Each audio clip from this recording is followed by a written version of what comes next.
Hi everyone, my name is Christina Adelberger. I'm the principal of Kutz Elementary School, and today we're going to read the book, The Other Side. This is a story about a girl named Clover. Clover has always wondered why a fence separates the black side of town from the white side. But this summer, when Annie, a white girl from the other side, begins to sit on the fence, Clover grows more curious about the reason why the fence is there and about the daring girl who sits on it, rain or shine. And one day, feeling very brave, Clover approaches Annie. This is a story about the power of friendship. Enjoy!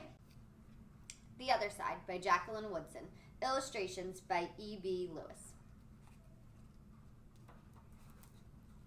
That summer, the fence that stretched through our town seemed bigger. We lived in a yellow house on one side of it. White people lived on the other. And Mama said, "Don't climb over the fence when you play." She said it wasn't safe.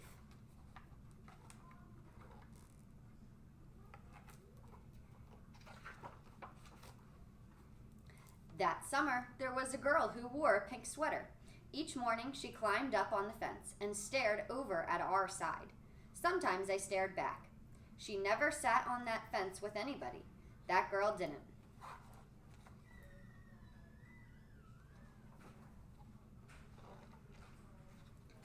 Once, when we were jumping rope, she asked if she could play. And my friend Sandra said no, without even asking the rest of us. I don't know what I would have said. Maybe yes, maybe no.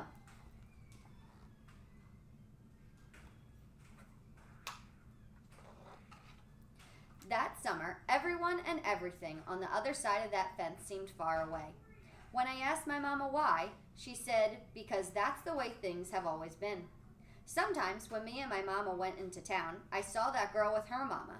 She looked sad sometimes, that girl did. "Don't stare," my mama said. "It's not polite."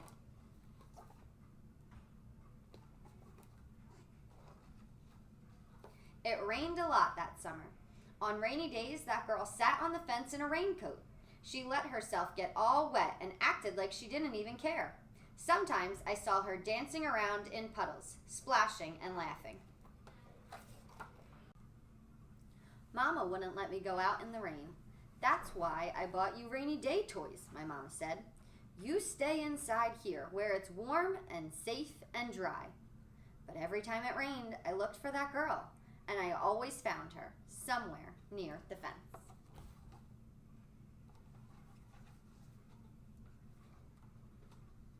Someplace in the middle of the summer, the rain stopped. When I walked outside, the grass was damp and the sun was already high up in the sky. And I stood there with my hands up in the air. I felt brave that day. I felt free.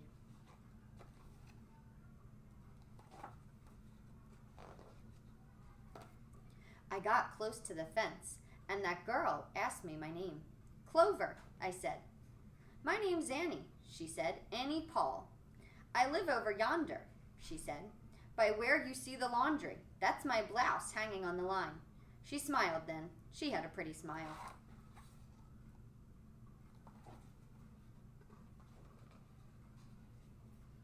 And then I smiled, and we stood there looking at each other smiling.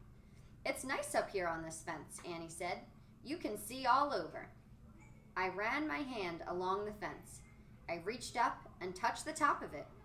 "A fence like this was made for sitting on," Annie said. She looked at me sideways. "My mama says I shouldn't go on the other side," I said. "My mama says the same thing, but she never said nothing about sitting on it." "Neither did mine," I say.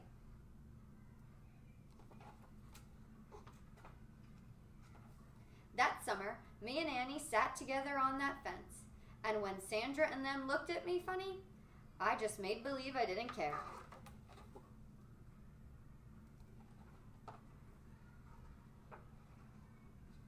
Some mornings, my mama watched us. I waited for her to tell me to get down from that fence before I break my neck or something, but she never did. "I see you made a new friend," she said one morning, and then I nodded and Mama smiled. That summer, me and Annie sat on that fence and watched the whole wide world around us.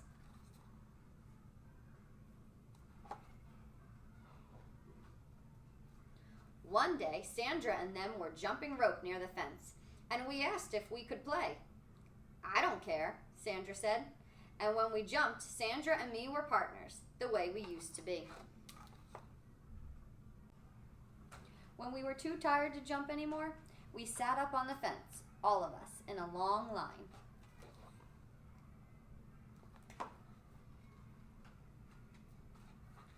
Someday, somebody's going to come along and knock this old fence down, Annie said. And I nodded. Yeah, I said, someday.